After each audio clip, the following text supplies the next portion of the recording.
The sun had already dipped below the horizon as Judge Elias Wallace drove home from a long day in court. The streets of Philadelphia were unusually quiet, a stark contrast to the frenetic pace of his day, spent dismantling a complex corporate corruption case. Elias had spent hours cross-examining witnesses, analyzing financial statements, and writing up meticulous rulings. At 45, he had built a reputation for being a judge who would never compromise on justice. His work had earned him respect from some and contempt from others, especially those with influence in the city's corrupt police force.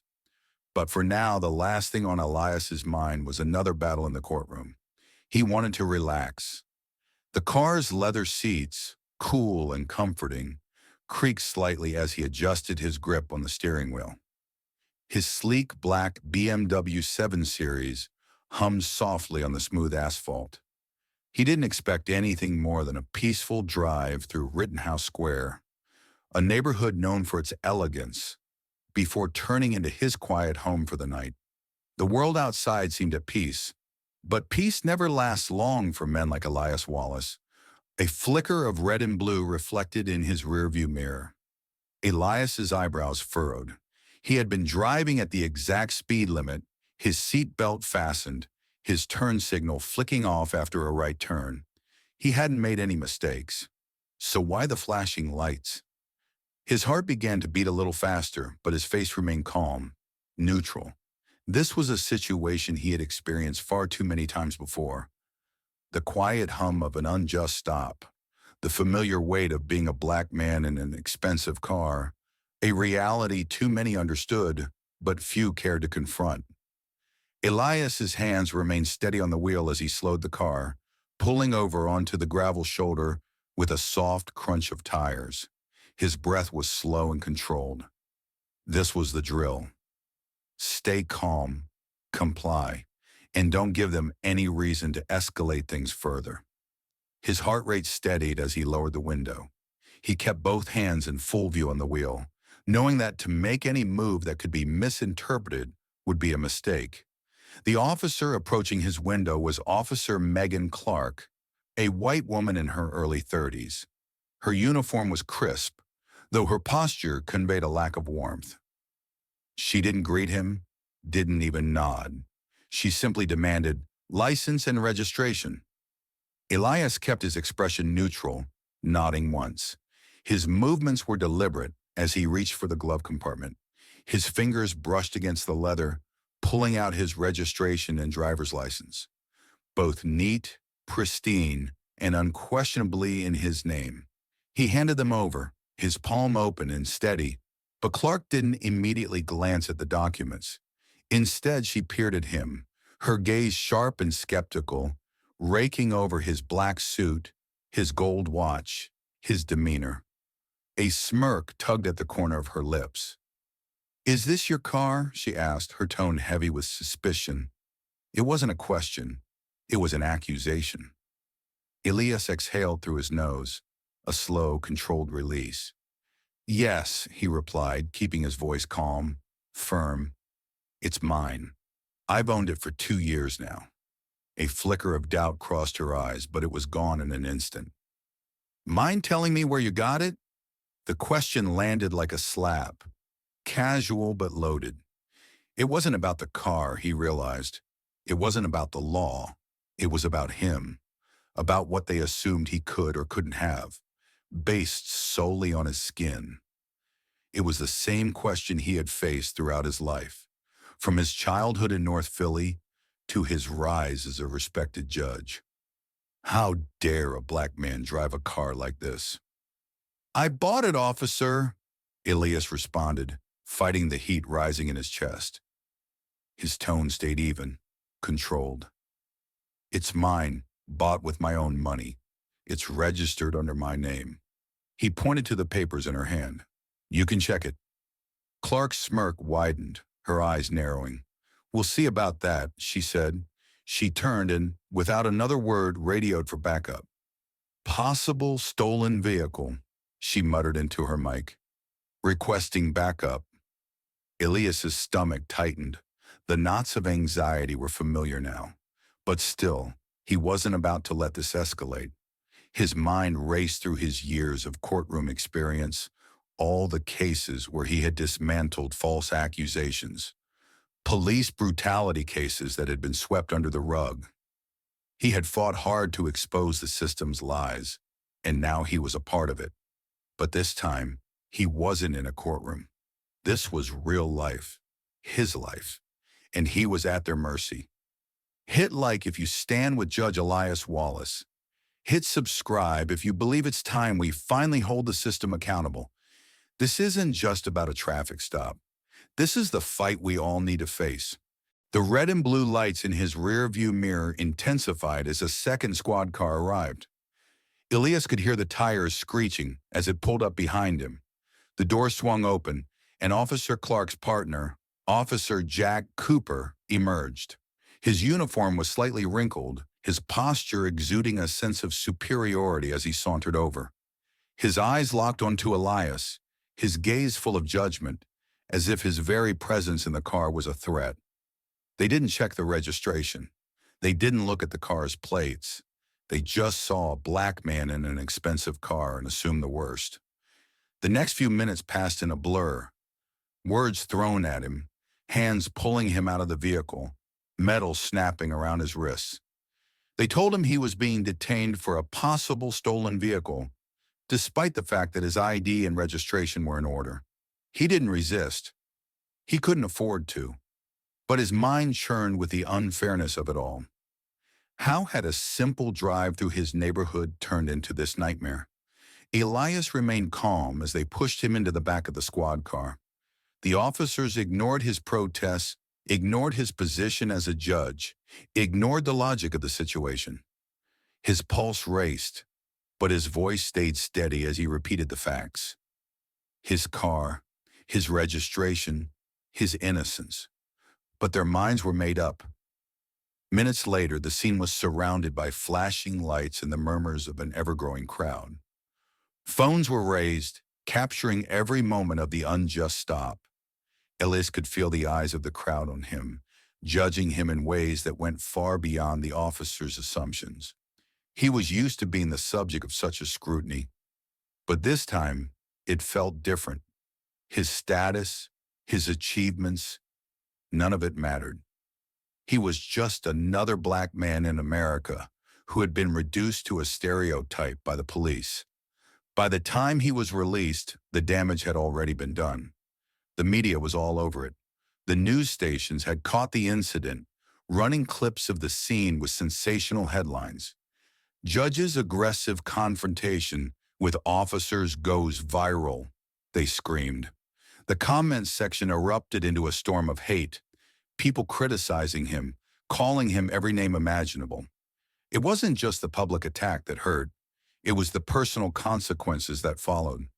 Elias's phone buzzed with notifications, angry messages, calls from friends and colleagues. They all wanted to know what happened, why he had flipped out on the officers. The video wasn't complete. It didn't show the whole truth. It cut out before the real escalation, leaving the world with the image of a black judge who couldn't even stay calm when stopped by the police. The phone rang again, and Elias's stomach dropped as he glanced at the name on the screen. It was Anita, his wife.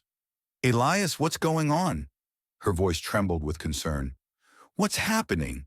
The news, the video, people are saying you attacked the cops.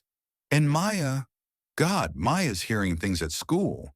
People are calling her a criminal's daughter." He could hear the worry in her voice, feel the weight of the burden they now had to carry. Elias had fought for years to keep his family safe from the storm of racial prejudice that he faced on a daily basis. Now it had hit them both.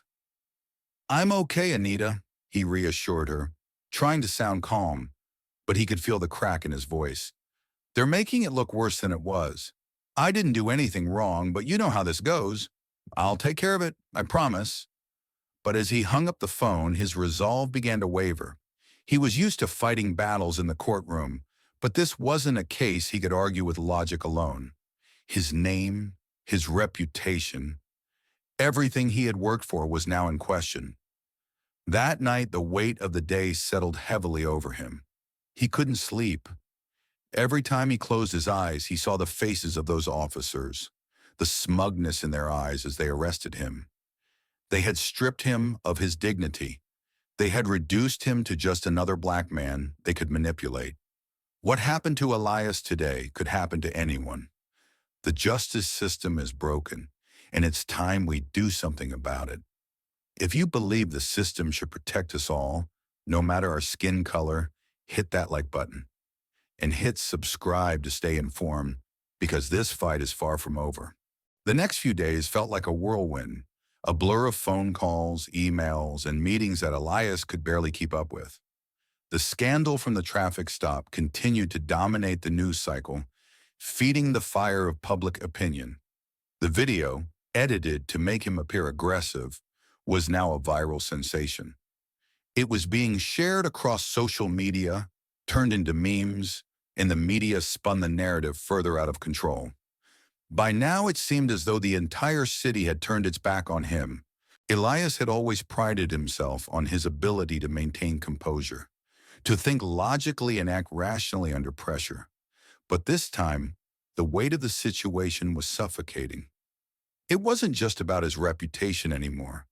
It was about his family's safety, his future, and the trust he had worked so hard to build in the courtroom. He had spent years dismantling cases of police brutality, fighting for justice for victims who were never given a fair shot. But now he was the one caught in the crosshairs of a corrupt system. As he sat at his desk late one evening, Elias stared at the piles of paperwork that seemed to mock him. His legal team had been working tirelessly to prepare a formal complaint against the officers who had wrongfully detained him. They had all the evidence to prove that the stop was not only racially motivated, but completely unjustified. The officers had failed to properly follow protocol. They had not checked his registration until after he was detained, and they had no reason to accuse him of stealing his own car.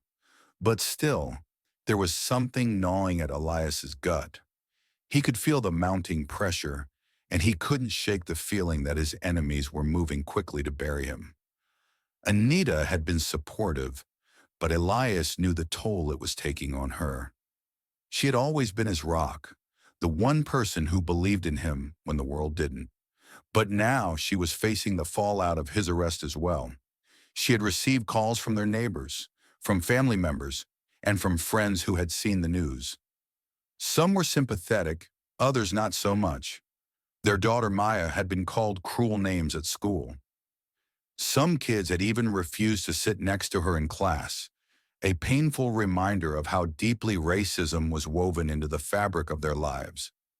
Despite the noise around him, Elias remained focused. He had to fight back, and he was determined to do so in the only way he knew how, through the law.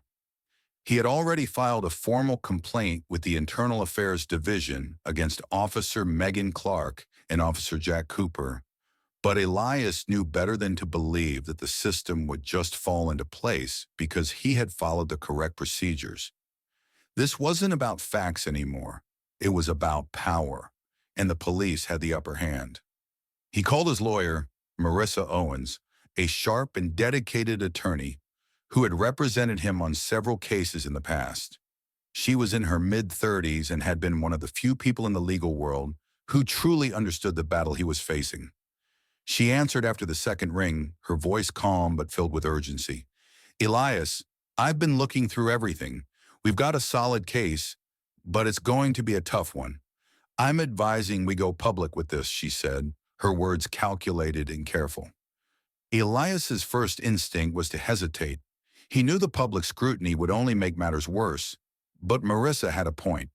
The situation was spiraling out of control, and if they didn't take action now, the narrative would be set in stone, and he'd be fighting a losing battle. He couldn't let that happen. The city needed to know the truth. "I agree," Elias said after a pause, "but we need to be strategic.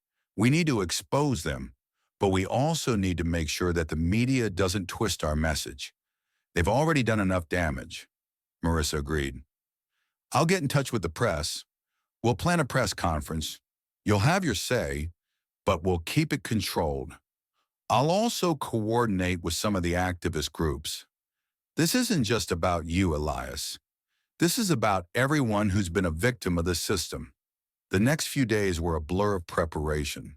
Elias practiced his speech, making sure that every word was measured and precise. He knew that this would be a turning point. If he did this right, it could be his redemption. If he did it wrong, it could ruin him for good. The stakes couldn't have been higher. On the morning of the press conference, the tension in Elias's chest was unbearable. His hands were steady as he fastened his tie and adjusted his suit. He had dressed meticulously, hoping that the right image would convey the strength and dignity he had always prided himself on. When he looked in the mirror, he didn't see a man who was being crucified by the system. He saw a man who had been tested and who would rise above it. The press conference took place in front of the Philadelphia City Hall. Hundreds of reporters, activists, and citizens gathered to hear what Elias had to say. The air was thick with anticipation, and the cameras flashed as Elias stepped up to the podium, Marissa standing beside him. He took a deep breath and began. "Good morning," Elias said, his voice loud and clear, carrying across the crowd. "I am Judge Elias Wallace. I have spent my career fighting for justice in our courts, but today I am standing before you as a victim of an unjust system. I was wrongfully detained by Officer Megan Clark and Officer Jack Cooper on March 15. They stopped me without cause, accused me of stealing my own car, and violated my rights as an American citizen. They chose to see me as a threat simply because of my race." He paused, letting the weight of his words settle in. "This isn't just about me. This is about every black man, woman, and child who has been stopped, harassed, or mistreated by the very people who were supposed to protect us. This is about the system that allows police officers to abuse their power, to treat us like criminals, and to destroy lives without consequence. I will not stand for it, and I ask that you stand with me. Together, we can make a change." The crowd erupted in applause. The cheers were loud, and for the first time in days, Elias felt the slightest flicker of hope. This was only the beginning, he knew. The fight was far from over, but today he had taken the first step toward reclaiming his life and his name. But as the press conference ended, Elias knew the real battle was just beginning. The police department, the media, and the forces of corruption were not going to let him walk away from this. He could already feel the storm gathering on the horizon. In the days following the press conference, the public reaction was mixed. Some rallied behind Elias, applauding his courage and willingness to speak out against the systemic issues within the police force. Activists and community leaders stood by him, vowing to support his fight for justice. The media, for the most part, took a neutral stance, but the online vitriol continued to pour in as more and more people latched onto the narrative that had been spun from the viral video. Elias had hoped that the press conference would bring clarity to the situation, but instead it had ignited a much larger fire, and the embers of that fire were not going to be easily extinguished. The truth was that Elias's battle wasn't just with the officers involved in his wrongful detention. He had unknowingly crossed a line that extended far beyond the two officers. He had poked the hornet's nest of a corrupt and powerful faction within the Philadelphia Police Department, and that faction wasn't going to let him walk away from this unscathed. Elias had always known there were issues within the department. He had seen it in his work as a judge. Cases where police misconduct was swept under the rug, where evidence was manipulated, where victims of police brutality were silenced by the sheer power of the system. But he never thought he would find himself on the receiving end of that very system. It wasn't long before Elias discovered that the true mastermind behind the harassment was Captain William Harris, a veteran officer who had climbed the ranks through sheer ruthlessness and loyalty to the status quo. Harris had a long history of bending the rules, using his position to cover up corruption, protect his officers from accountability, and manipulate cases to his advantage. Elias had crossed paths with Harris a few times over the years, but their interactions had always been professional. At least Elias had thought they were. When he started digging into Harris's background, Elias quickly realized that Harris had a personal vendetta against him. It wasn't just about the traffic stop. No, it went much deeper. Harris had been involved in several cases over the years where Elias had ruled against police officers for misconduct.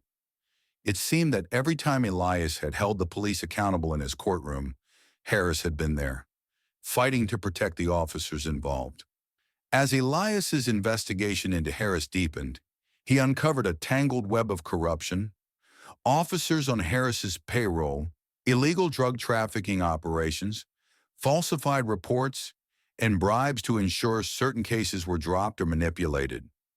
It became clear that Harris was not just a corrupt officer, he was a kingpin, orchestrating a vast network of criminal activity within the department, and Elias had unwittingly become a threat to that power. Elias's phone rang late one evening, interrupting his research. It was Marissa Owens, his lawyer, and her voice was tight with urgency. "Elias, we've got a problem. I've been going over the records you asked me to look into. Harris's department, the illegal activities, the connections. I've got everything we need to bring him down. But there's a catch," Marissa said, her voice strained. "What's the catch?"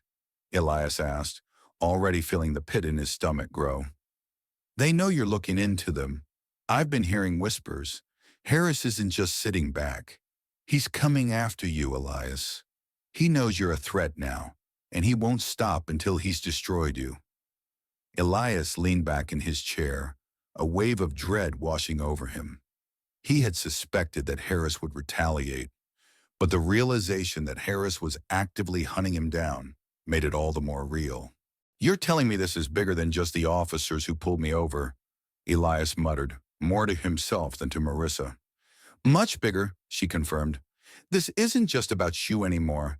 It's about everything you stood for. The system that you've been fighting against for so long is coming for you, and they're not going to stop until they've ruined you." The gravity of the situation hit Elias like a physical blow. He had spent his entire career trying to fix a broken system, but now the very system he had fought to uphold was turning on him. The stakes were higher than he could have ever imagined. The following week, Elias's worst fears were realized. His house was broken into. Not the typical break-in where valuables were stolen, but something far more sinister. The place had been ransacked, and it was clear the intruders were looking for something. The message was unmistakable. They knew what Elias was doing, and they wanted to send a warning. But the attack didn't stop there. Elias came home one evening to find his car vandalized again. The tires slashed, the windows shattered.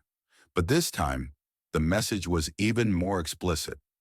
Spray painted across the side of his car were the words, "Stay out of it," a clear threat from Harris's men.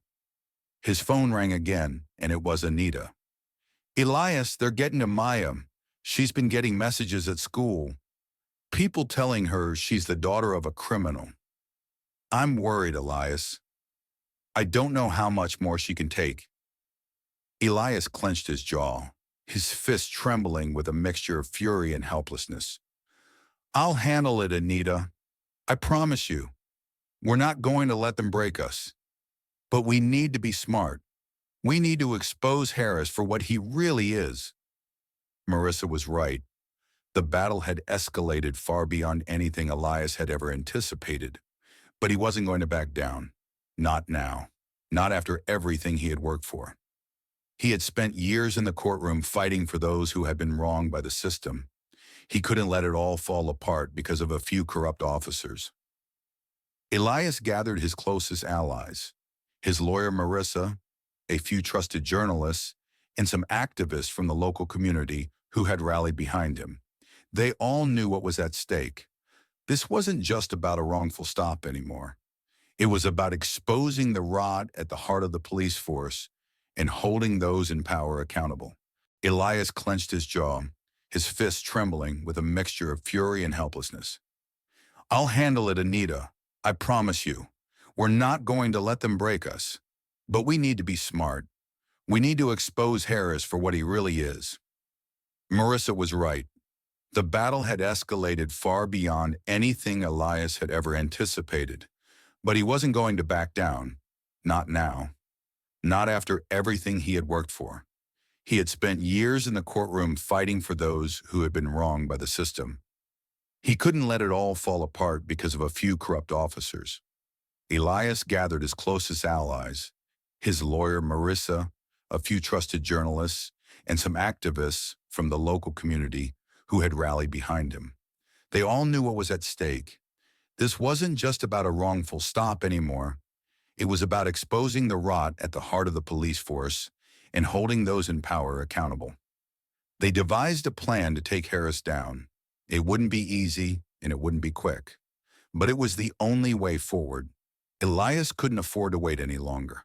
Harris had made it personal, and now Elias was going to fight back with everything he had. The days following the break-in and car vandalism were a blur of tension and urgency. Elias felt the pressure mounting. Every phone call, every knock on the door, every rustle in the night left him on edge. The whispers of retaliation were no longer just rumors. They were real, tangible threats. Captain William Harris wasn't just some rogue officer in the department. He was a network unto himself, a force that Elias couldn't hope to dismantle from the outside alone. But Elias wasn't one to give in. He had fought the system for too long to be defeated by fear. Every injustice he had witnessed over the years, every case of police brutality he had presided over, had forged him into a man who would not back down.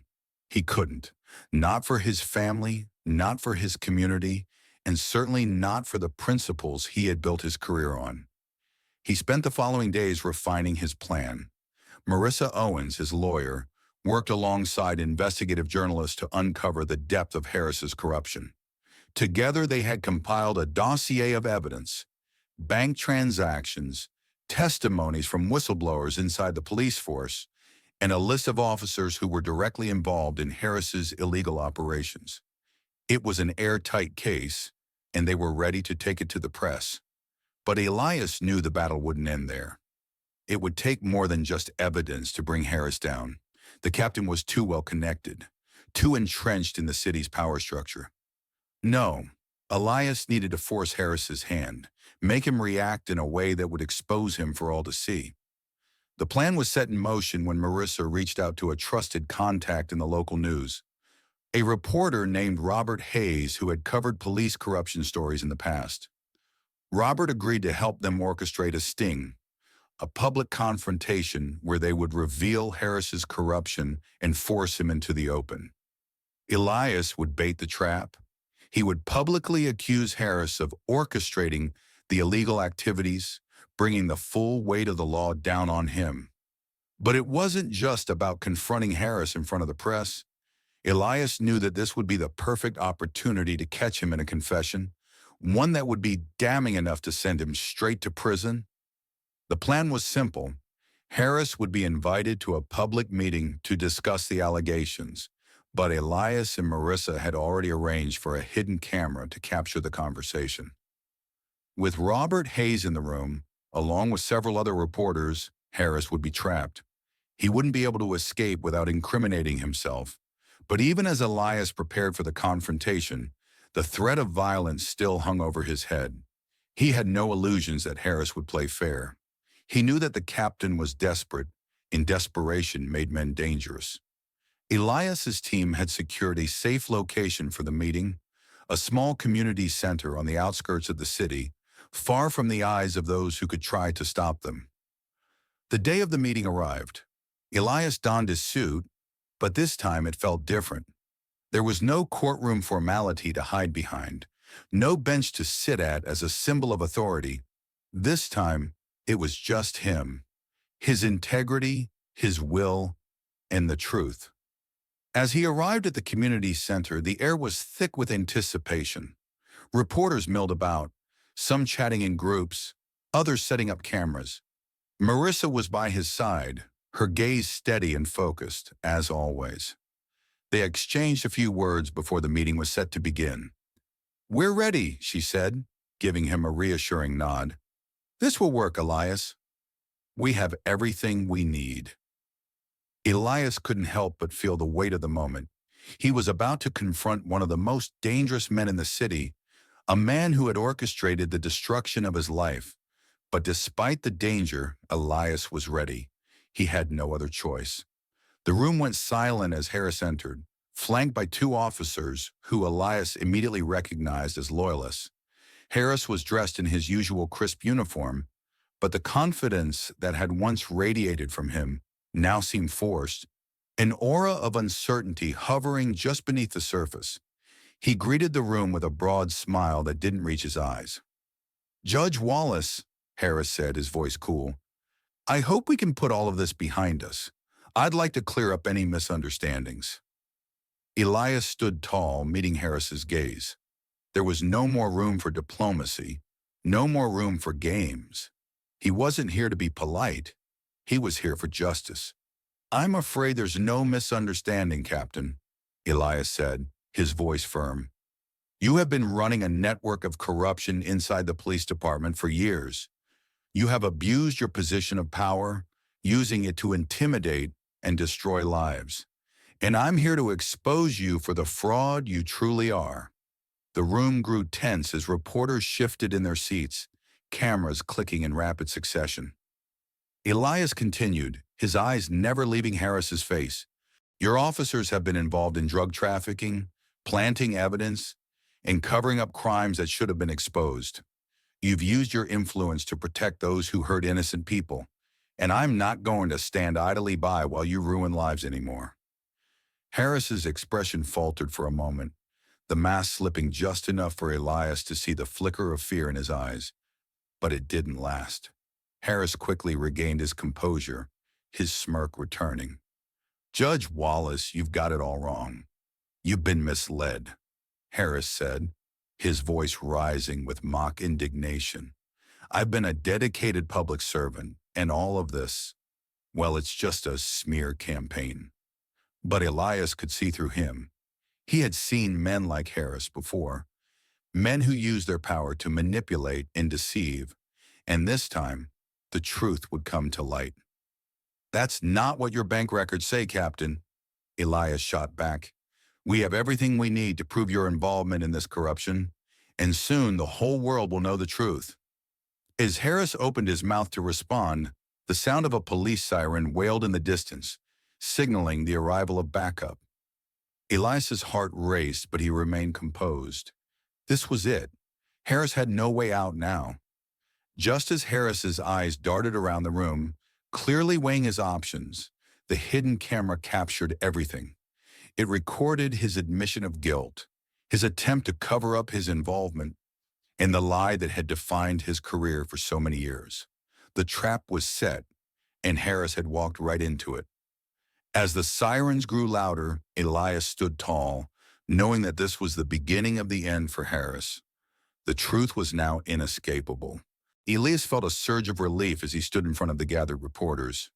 Knowing the confession they had just captured on tape was the nail in Harris's coffin. The hidden camera had done its job perfectly. For the first time in days, Elias allowed himself a small breath of triumph. He had exposed Harris for the corrupt officer he was, and now the truth was going to spread like wildfire. The press was buzzing, and Elias knew the media would waste no time running with the story. But as the reporters began to ask questions, something shifted in the air. Elias had only just started to enjoy the moment when his phone buzzed in his pocket. He pulled it out, reading the message that flashed across the screen. "We know what you're doing. Stop digging, or you'll regret it." The message sent a cold wave of dread through him. Harris's people were already on to him. There was no time to rest on his victory. The fight was far from over. Marissa, noticing the subtle change in Elias's demeanor, leaned in closer. "What is it?" she whispered. Elias glanced at her, his jaw tightening. "Harris knows we're after him, and this isn't over." Marissa's eyes darkened. She had known the risk from the start, but seeing them become real in that moment felt different. They had just landed a devastating blow to Harris, but she had no illusions. He was a dangerous man with resources that extended beyond just a few rogue officers. There was a system in place to protect him, and Elias had just become the target of that system's wrath. Minutes after the press conference ended, Elias was surrounded by a few of his allies, trusted journalists and activists who had been working with him throughout this fight. They had captured Harris's confession on tape, but as they watched the footage, something strange began to happen. The faces of the people around him shifted, their expressions tightening with concern.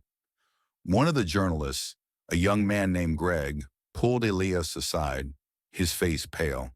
"Judge Wallace," Greg began, his voice shaky, "we've got a serious problem.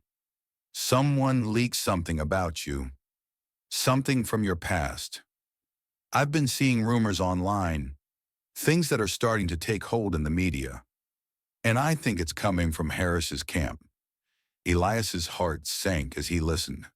He had always been careful, protecting his past, making sure nothing could tarnish his career. His background wasn't perfect, no one's was, but there were certain parts of his youth he kept hidden, parts that had never seen the light of day. He wasn't proud of them, but he had learned from them. They were mistakes, and he had worked his whole life to make sure they didn't define him. Greg handed him a phone, showing him the story that was rapidly going viral. A headline blared across the screen: "Judge Wallace's violent past exposed, arrested at 16 for assault." The article detailed an incident from Elias's teenage years when he had been involved in a violent altercation during a street fight, one that had led to his arrest. The case had been sealed, forgotten, or so he had hoped. But now it was out in the open, and it was being twisted into a narrative that painted him as a violent, untrustworthy figure. Elias's fingers gripped the phone tighter. He could feel the weight of the past pressing against him. This was no coincidence. This wasn't just a stray leak. It was deliberate, calculated, a move to destroy his credibility. He knew immediately who was behind it: Captain Harris. The attack wasn't just on Elias's reputation, it was personal. Harris had found the most vulnerable part of his life and was using it against him. "This is just the beginning," Elias muttered under his breath. He could feel the walls closing in around him, the ground slipping out from under his feet. He had always prided himself on his integrity, but now that integrity was being systematically torn apart by the same forces he had been fighting against his entire career. Marissa stepped in, her tone firm. "We need to act quickly, Elias. This can't go unchallenged. If we let this go, we're playing into their hands. We have to respond, or they'll drag you through the mud. We'll file a defamation suit. We'll make sure the public knows the truth about what happened and why it's irrelevant now. But we have to move fast." Elias nodded, though his mind was still reeling. He didn't know if any of it would work. The damage was done, and the story had already gained too much traction. He could feel the weight of the press, the public opinion, and the unrelenting pressure bearing down on him. But then, just as he began to consider his options, a call came through from his daughter, Maya. Her voice, usually full of life, was shaky when she spoke. "Dad, I'm scared. They're talking about you at school. They're saying you're a criminal, that you've always been a criminal. People are calling me names. I don't know what to do." Elias's heart clenched. His mind raced back to his promise to Anita, to protect Maya from all of this, to shield her from the ugliness of a system that would target them both without hesitation. But now he had failed. She was scared. She was hurting. "No, baby," he whispered, his voice tight. "This won't break us. I promise you we'll get through this. They don't know who you are. They don't know who we are." As he hung up the phone, the sense of urgency increased. Harris wasn't just attacking Elias anymore. He was going after his family, and Elias wouldn't let that happen. He had been playing by the rules, thinking that his legal knowledge and integrity would protect him. But now he realized he was up against something far darker, A network of corrupt officers, a system that thrived on lies, manipulation, and fear. But there was still hope. They had one shot left. Elias knew that to truly take down Harris and the others, they needed to go after the heart of the corruption, not just the people at the top, but the system itself. He needed to turn the tables, to expose the full extent of Harris's actions. And he needed to do it before Harris could destroy him and everything he stood for. He looked at Marissa, his resolve hardening. It's time to end this. We expose Harris for what he is, and we do it now. With that, Elias set in motion the final stage of his plan. Harris had tried to break him. Now Elias would be the one to break the system, but the risks were higher than ever. And in the end, that was all that mattered. If you believe justice should never be compromised, that integrity is more important than reputation, and that we must always fight for what's right, hit that like button. Share this story to inspire others to stand up for the truth, no matter the cost. Remember, we all have a role in dismantling systemic injustice. The fight is far from over, and every voice counts. Stay tuned. The battle for justice continues, and with every step, we can create a world where truth and fairness prevail. Elias sat in his office the day after the trial, his fingers drumming lightly against the desk. The city outside was bustling, a familiar hum of cars and voices drifting up to his window. It should have been a day for celebration. The fight had been won. Harris was in custody, facing the consequences of his years of corruption. The officers complicit in his schemes had been arrested, and the department was under investigation. For all intents and purposes, the system Elias had long been fighting against was beginning to crack. But there was still an ache inside him, one that hadn't gone away despite the victory, a deep, gnawing reminder that the battle was far from over. While Harris's arrest had been a major victory, it was only a small part of the war. The damage to his reputation, the smear campaign, and the toll it had taken on his family were far from erased. It was easy to say the fight for justice was won when the villain was behind bars, but Elias knew better. He had seen firsthand how the system was rigged to protect those in power, how corruption bled into every corner of life, and how the smallest victories often led to the fiercest battles ahead. As Elias stared out the window, his phone buzzed. A message from Anita. "We're making dinner. Come home. Maya's waiting for you." His heart warmed. After everything they had endured, his family was the one thing that had kept him going. His daughter Maya had been through so much, the bullying at school, the threats to their safety, but she had grown stronger through it all, and Anita had been his rock, always standing by him no matter how high the stakes. Elias smiled softly and rose from his desk, his mind shifting away from the heavy burden of his work. He had fought for justice, and now it was time to spend a little bit of that hard-earned peace with his family. He grabbed his coat and headed out the door, but as he did, a thought nagged at him. It was a question that had been floating in his mind ever since the verdict. How much had really changed? The evening passed in a blur of family warmth. Dinner was simple, yet comforting, just the way they liked it.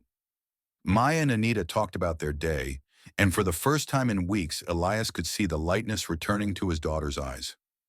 She wasn't scared anymore. She had witnessed her father's strength, and now she was proud of him in a way that filled him with hope. But as Elias sat back in his chair after dinner, a quiet voice interrupted his thoughts. "Dad," Maya began, her tone hesitant, "I heard something today. They're saying that the police are going to make changes, that the system's going to get better. But do you think it really will? Or is it just something people say to make us feel better?" Elias looked at his daughter, her eyes searching his face. She had always been wise beyond her years, but in this moment, he realized that she wasn't asking for answers. She was asking for reassurance. "Maya," Elias said slowly, his voice firm with the weight of years of experience. "Change doesn't come easy. It never does. The system is built in ways that protect those in power, and it's not going to change overnight. People in charge will tell you that things will get better, but it's up to us, people like you and me, to make sure that the change isn't just talk, that it's real." He paused, glancing at Anita, who gave him a quiet nod, understanding the weight of what he was saying. "We've made progress," Elias continued, "but there's still so much to be done. The fight doesn't end with one victory. It never does. But every step we take, every time we challenge the system, every time we stand up and speak the truth, we make it harder for corruption to thrive. And we give others the courage to do the same." Maya nodded, taking in his words. Elias could see that she was beginning to understand the complexity of the fight. She was no longer just the scared teenager trying to navigate a world that had turned on her. She was becoming a fighter in her own right. Later that night, as Elias lay in bed, his thoughts returned to the broader picture. He had done his part, but the system he had spent his life fighting was still there, still entrenched in every corner of the city. Harris had been taken down, but there were more like him. More officers, more corrupt officials, more systems of injustice that needed to be exposed. Elias couldn't let up. Not now. He had been on the front lines for so long, fighting battles that seemed insurmountable. But now he knew that the true victory wasn't in a single trial or in one man's arrest. The real victory lay in the long-term fight for systemic change, in the steady, unyielding push to reform the institutions that had been built on injustice. The next morning, Elias stood before the courthouse once again. But this time it wasn't just a building, it was a symbol of his continued commitment to hold the powerful accountable, no matter what. He had walked out of those doors many times, but now he understood the weight of his role in a way he never had before. His phone buzzed again, this time with a text from Marissa. "They're coming after the others. This is just the beginning." Elias paused, staring at the message for a long moment. The fight for justice wasn't over. In fact, it was only just beginning. There would be new battles, new struggles, and new obstacles to overcome. But Elias was ready. He had made a promise to his family, to his city, and to himself that he would continue the fight. The work was far from done, and with every new challenge, Elias knew he would rise again. Months had passed since the trial that brought down Captain Harris, but the weight of Elias's fight had not lightened. In the public eye, he had become something of a symbol, a beacon of resilience in the face of adversity, a man who had risen from the shadows of systemic injustice to challenge the very forces that sought to tear him down. But Elias knew the truth. The battle had only just begun. The changes in the police department, though significant, were only the first steps in a much larger movement. The FBI investigation had led to the dismantling of much of Harris's network, but there were still officers who clung to the old ways, still deep-seated corruption within the system that needed to be rooted out. Elias had no illusions that his victory was a simple one, but it was a victory nonetheless. He spent his days now working tirelessly with activists, legal reformers, and community leaders. Together, they pushed for the policies that would truly change the system. Better training for police officers, more transparent practices, a true commitment to holding police accountable when they crossed the line. Elias had become more than a judge. He had become a leader in the fight for real, tangible reform. He didn't just rule from the bench anymore. He was out there, in the streets, meeting with local organizations, fighting for the causes that had fueled his career. His work was never ending, but it felt right. And though the emotional scars of the past were still with him, they no longer defined him. His family's support, especially Maya's strength, had given him the courage to keep moving forward. One afternoon, as Elias stood on the steps of the courthouse, watching protesters rally for police reform, a sense of peace settled over him. The crowd was diverse: families, activists, students, community leaders, all united in the belief that real change could happen, that justice could be served, even in a broken system. Elias had never seen anything like it. It wasn't just a protest, it was a movement he had helped ignite. Maya stood beside him, her eyes shining with determination. She had found her voice in all of this. She had gone from a teenager hiding in fear to a young woman standing up for what she believed in. Elias was proud of the woman she was becoming. "Dad," Maya said, her voice soft but confident, "this is just the beginning. We've done a lot, but there's so much more to do." Elias smiled down at her. "You're right, Maya, but this is the moment we've been waiting for. This is how change begins." And in that moment, Elias realized that his fight had become something larger than himself. It had become a legacy, one that wasn't just about him, but about everyone who had ever been silenced, marginalized, or ignored by the system. His victory wasn't just a personal one. It was a victory for every person who had ever faced injustice, for every family that had been torn apart by a system that refused to acknowledge its own flaws. As the crowd cheered in the distance, Elias felt the burden of the past lifting. His work wasn't over, but for the first time in a long while, he felt hopeful. It wasn't a blind hope, but a hope grounded in the knowledge that change was possible, that together they could make it happen. The world would never be perfect. There would always be battles to fight. But Elias knew one thing for sure. He would never stop fighting for what was right. If you believe that real change starts with each of us standing up for justice, no matter the odds, hit that like button. Share this story with others who believe in the power of resilience and the importance of pushing for reform. We all have a role to play in shaping the future, and together we can create a world where justice is truly served for all. Stay tuned, because the fight for a better, more just society doesn't end here. It continues with each and every one of us.